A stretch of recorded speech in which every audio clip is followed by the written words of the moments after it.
Salut tout le monde, aujourd'hui je suis encore avec Brendan, il commence à être un petit peu sensibilisé au secourisme et j'ai plein de matos qui traînent et aujourd'hui je vais tout simplement lui mettre entre les mains et voir sa réaction, s'il arrive à me dire qu'est-ce que c'est et à quoi ça sert. Carrément.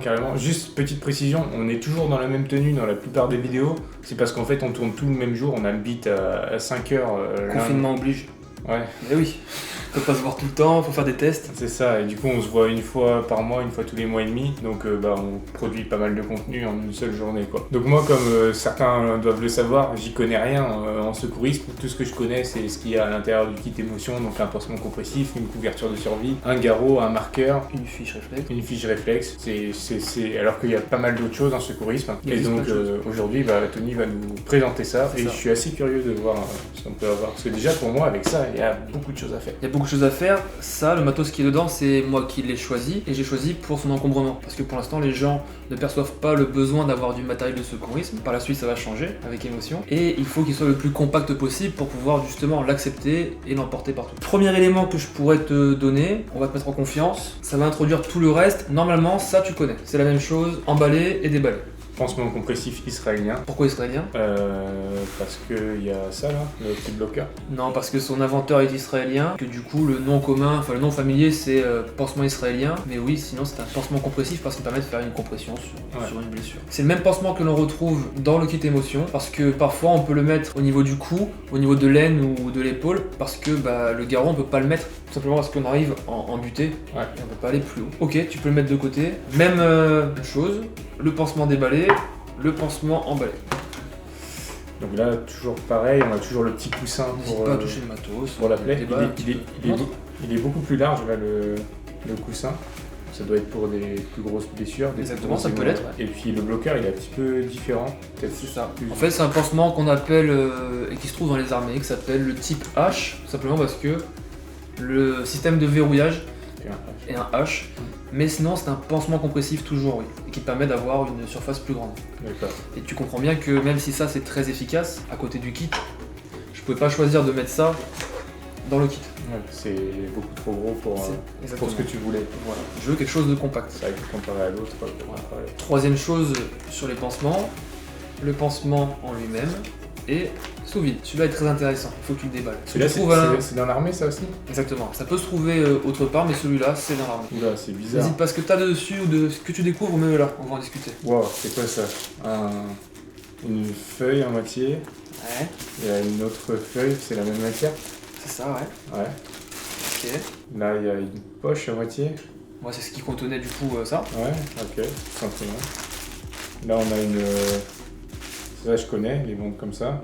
Ok. Et puis là, il y a un truc bizarre, ça a l'air pas très solide. Non, alors ça, c'est un pansement, c'est un autre pansement compressif. Je comprends que si là, j'enlève la bande, eh bien, je peux venir faire un pansement compressif quelque part. Et la particularité de celui-là, moi je l'aime beaucoup parce qu'en fait il est polyvalent. Il y a beaucoup de choses en un. Dedans il y a une bande qui était contenue par la poche qui est là. Et cette bande elle va permettre, par exemple, s'il y a une blessure par perforation, de venir remplir le trou avec ça. D'accord, ok. Pour justement qu'il y ait de la bande à l'intérieur de la blessure et que le sang soit capturé par cette bande. D'accord, ok. Donc cette bande là, elle a pour fonction... Elle va être plus fine, elle va plus... Elle a pour fonction d'être mise dans la blessure et pas faire un bandage. Ok, d'accord. Intéressant. Ça là, tu peux toucher le papier, tu vois, il est bizarre, je dirais. Ouais, j'arrivais pas à savoir si c'était un sac plastique de course ou...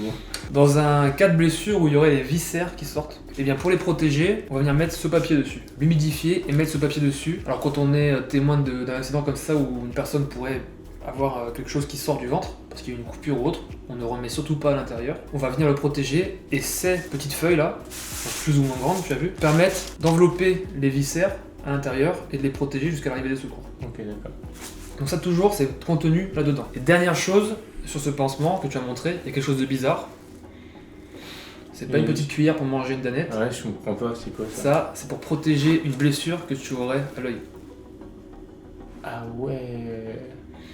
Donc ça, tu vas venir le couper avec des ciseaux, recouvrir l'œil. Et quand on a une blessure à l'œil, il faut protéger les deux. C'est-à-dire que on va le protéger, l'œil qui est traumatisé avec ça. Et on va bander les deux yeux, parce que les deux yeux bougent en même temps. Donc si on bande qu'un seul œil, oui, tu me l'as dit hier. Celui qui est blessé peut aussi continuer à bouger. Alors ça, tout à l'heure, tu m'avais dit que c'était un garrot. Une chambre à air pour changer les roues des camions. L'appellation que je t'ai donnée, c'est que c'est un garrot SWAT. Et donc regarde de l'autre côté, il y a des motifs. peut-être que tu peux les montrer à la caméra. Voilà. En fait, le motif, regarde, il dit, je suis pas bilingue, mais je connais les formes. Il dit, le petit triangle devient grand et c'est efficace. Donc, lorsque je dois le mettre sur un membre, petit triangle, il devient grand. Ouais. Je pose et le serrage sera fait correctement. Mais t'as vu quand je vais t'arracher les poils. Donc, hop. Le premier tour, il est un petit peu compliqué. Mais là, petit triangle devient grand et je passe. Hop. Normalement, je suis censé être allongé, Ça, je suis ouais. pas par-dessus une table et tout, généralement. Petit devient grand Et on passe. et je passe. Et en fait, ça te montre quelle est la bonne compression. Et quand je déroule toute la bande en faisant ces tours autour de ton bras, et ben ça va venir couper l'arrivée du sang. Est-ce que c'est aussi efficace qu'un garrot tourniquet? À mon sens, non. Nous, on l'avait dans les groupes dans lesquels j'ai travaillé pour venir exagérer une compression. Tu vois le pansement compressif, on fait des tours autour du membre. Et si ça saigne encore, qu'on voit une tache qui s'agrandit, on va venir mettre ça par-dessus le pansement. Là, ça va faire une grosse compression. D'accord. Mais en aucun cas au sein des forces Ah, spéciales. je sens quand même. Ouais, à force, tu vas sentir. Ouais, je En commence à aucun sentir. cas au sein des forces spéciales, les gens n'ont que ça pour arrêter un saignement où il faut un garrot. Donc en termes d'efficacité, c'est pas ce qu'il y a, ça fonctionne, mais c'est pas ce qu'il y a. Ça fonctionne, mais moi, je ne le recommande pas aux gens que je forme. Là, j'ai un petit paquet spécial pour. Ouais.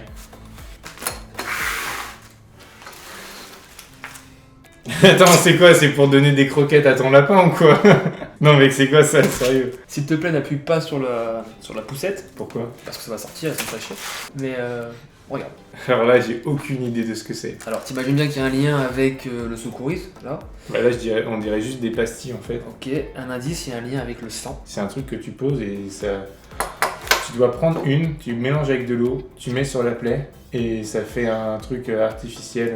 Le test réalisé, c'est ça, c'est pour savoir si les éponges que contiennent la seringue sont efficaces, on les met dans l'eau et elles gonflent. Là, la seringue sert dans le cas où il y a une blessure eh bien, très grave et très grosse.